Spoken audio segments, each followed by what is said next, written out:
และทัศนคติที่สี่คือล้มให้เป็นอย่าคิดว่าการล้มเหลวในเรื่องหนึ่งหรือธุรกิจได้หนึ่งมันคือความล้มเหลวตลอดชีวิตมันบ่แม่น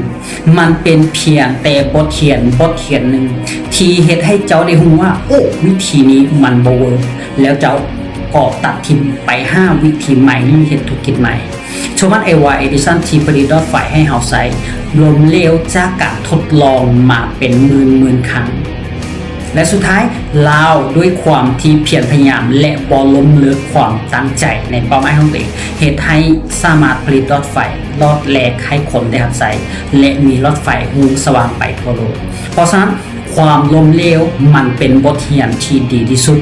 มันเป็นยากำลังที่ดีที่สุดมันเป็นเพียงแต่แผนวิธีหนึ่งที่เราเดินทางผิดและเราจะกากบาทไว้ว่าเราจะบ่เดินหรือบ่ใช้วิธีนี้